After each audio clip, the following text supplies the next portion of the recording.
Sabe uma coisa interessante de se pensar? Qual é a diferença real entre ser chamado, escolhido e, por fim, fiel? À primeira vista, parece só uma sequência de palavras, né?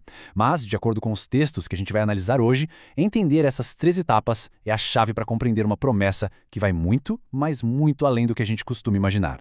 Vamos juntos desvendar esse caminho? E tudo isso, na verdade, começa com uma pergunta bem direta, que guia toda essa discussão. Afinal, qual é o padrão para o arrebatamento? Ou seja, o que exatamente se espera de quem está se preparando para esse evento tão importante?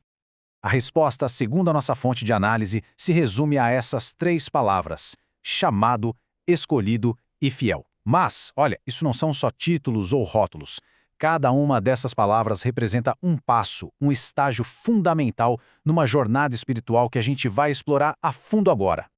Então, vamos mergulhar nesses 3 pilares. O mais importante é entender que eles não são aleatórios. Eles funcionam em sequência, sabe? Criando uma progressão bem clara, um verdadeiro caminho em direção à maturidade espiritual.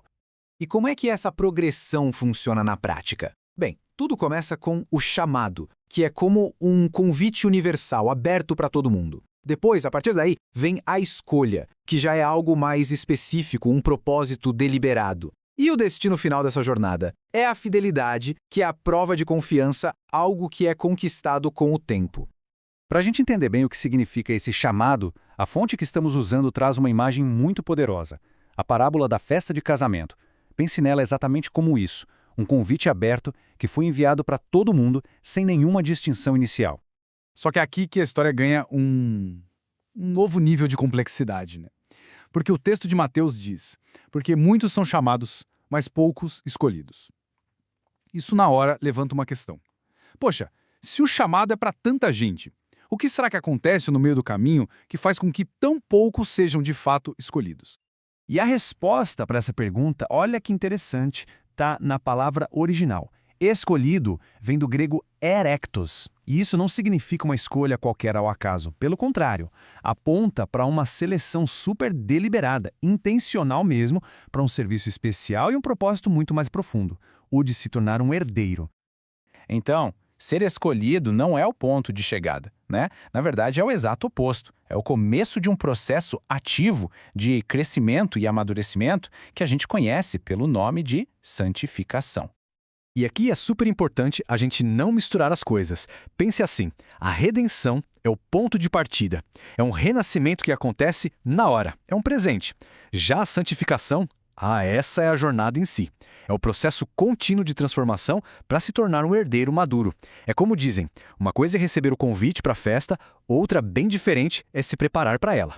E como é que se constrói essa maturidade, então? A nossa fonte aponta para uma espécie de escada de virtudes, que está lá em 2 Pedro. Tudo começa com a fé, que é a base de tudo. E a partir daí, cada degrau vai adicionando uma nova qualidade: virtude, conhecimento, domínio próprio, até culminar no amor. É uma construção progressiva do caráter. Mas afinal, para que todo esse processo de amadurecimento? Bom, o objetivo é bem claro. E qual é? A promessa de uma herança gloriosa, que é apresentada como algo que vai muito, mas muito além daquela salvação inicial. E olha, essa aqui é talvez uma das distinções mais cruciais de toda essa análise. Salvação e herança não são a mesma coisa. A salvação é apresentada como um dom, um presente que garante a vida eterna. Já a herança é uma recompensa que é conquistada através da fidelidade e que define o papel de cada um na eternidade. E o tamanho dessa recompensa fica muito claro nesta promessa de Apocalipse. Repare que ela não é para todo mundo indiscriminadamente. É especificamente para o vencedor. Isso só reforça a ideia de que a perseverança e a fidelidade resultam num status e numa intimidade com Deus que são únicos. Ok, mas o que significa essa herança na prática? Não é algo vago, não. A fonte descreve papéis bem concretos de autoridade e de honra. Posições de reinado, de sacerdócio e, o mais incrível, uma parceria direta com o próprio Deus. E tem um detalhe bem curioso sobre isso. As recompensas não são todas iguais. A fonte usa uma analogia com os céus para explicar. Pensa só, assim como o Sol, a Lua e as estrelas têm brilhos diferentes, a glória de cada um vai refletir a fidelidade que foi demonstrada aqui, em vida. Agora, a nossa análise chega num ponto de alerta, digamos assim. As parábolas do fim dos tempos são usadas aqui como verdadeiros estudos de caso, para ilustrar as consequências muito reais de estar, ou não, preparado. E o padrão se repete em 3 parábolas super conhecidas, a dos servos, a das virgens e a dos talentos. Em todas elas, o contraste é gritante. Ações fiéis resultam em recompensa e honra. Já as ações infiéis, essas levam à perda e à exclusão.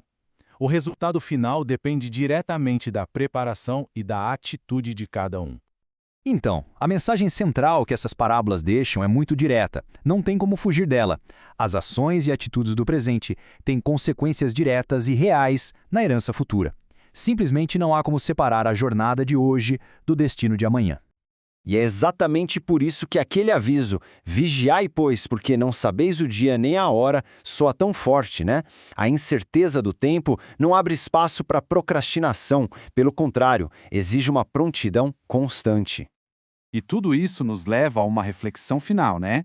Se a herança é de fato uma recompensa que se conquista, então a grande questão que fica no ar é: como a jornada de cada um está sendo construída? É um pensamento que nos conecta de volta ao início de tudo. Ser chamado, depois escolhido e, finalmente, ser provado como fiel.